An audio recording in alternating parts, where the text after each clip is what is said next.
So हे hi everyone. आज जे आपण बुकवरती चर्चा करणार आहोत ती बुक आहे रावण.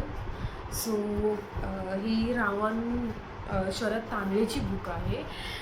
ही आमिषच्या बुकमधली एक बुक नाही, आमिषचे ट्री ऑफ ॲक्च्युली 4 बुक्सचा एक सेट आहे, ज्याच्यामधली एक रावण बुक आहे, पण ही वेगळी पूर्णपणे इंडिपेंडेंट अशी वेगळी शरद तांदळेची रावण बुक आहे आणि मी जी वाचली आहे ती मराठीमधून आहे. सो ही तुम्हाला इंग्लिश हिंदीमध्ये सुद्धा अवेलेबल आहे.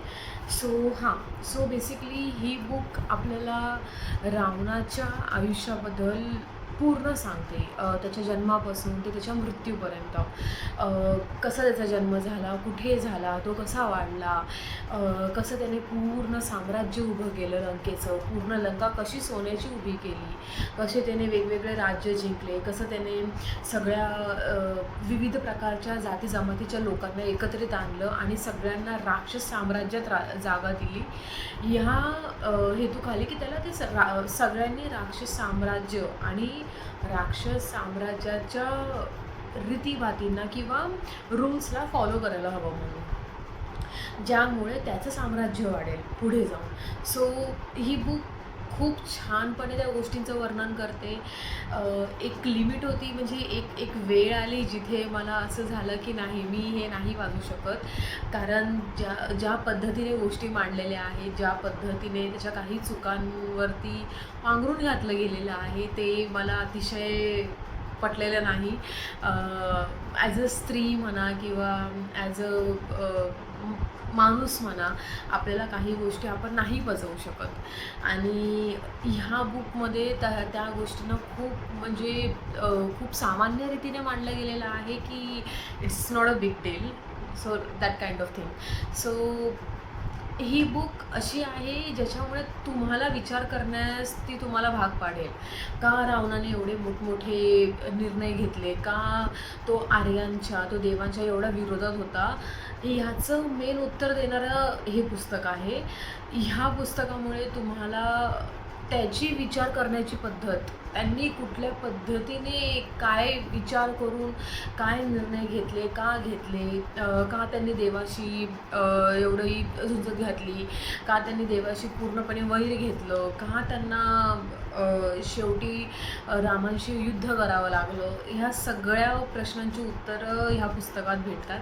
हो, आपल्याला उत्तरं माहिती आहेत, म्हणजे आपण लहानपणापासूनच रामायण पाहिले आहे, आपण रामायण वाचले आहे, पण हे पुस्तक वाचून मला असंही फील झालं की कुठेतरी आपल्याला मे बी एकच साईड नेहमी माहिती असते. नाव like don't come at me saying की देवांबद्दल आपल्याला नाही माहिती का, आपण त्यांना डिफेंड केलं पाहिजे and everything. I totally agree with you guys, but कधी कधी आपल्याला थोडंसं साईड स्टोरी ॲज लाईक की we know about the joker from DC, we know about the other villains from Marvel and everything, like थोरची back story आपल्याला माहिती असते.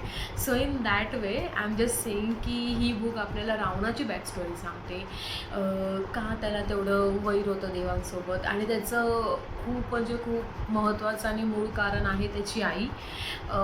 So ज्या पद्धतीने त्यांनी त्याच्या आईवरती प्रेम केलेलं आहे, जे मातृत्व दाखवलेलं आहे त्याच्यामध्ये, आणि ते खूप हळवं करण्यासारखं आहे की ते जेव्हा तुम्ही वाचता, ती जेव्हा म्हणजे ते जेव्हा तुमच्या डोळ्यांसमोर एक आपण इमॅजिनेशन करतो बुक वाचताना, सो ते जेव्हा येतं तेव्हा तुम्हाला एक सहानुभूतीसुद्धा फील होते रावणासाठी.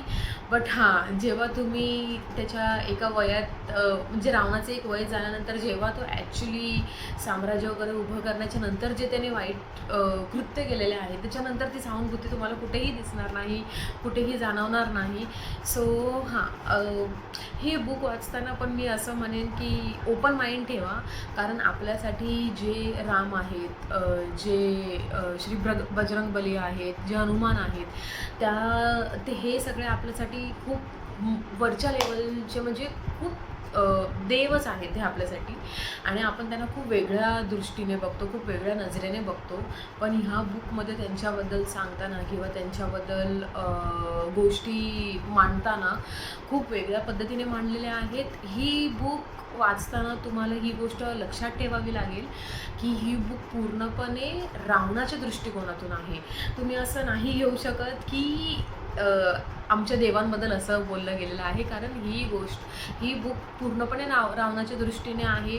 खूप गोष्टींचं उत्तर ह्या बुकमध्ये नाही जे आपल्याला माहिती आहे, पण कारण ही बुक रावणाच्या दृष्टीने आहे, रावणाला त्या गोष्टींची उत्तरं माहिती नव्हती. सो खूप प्रश्न असे सुटून जात आहेत त्याच्यामध्ये जेव्हा बुक संपत येते तेव्हा.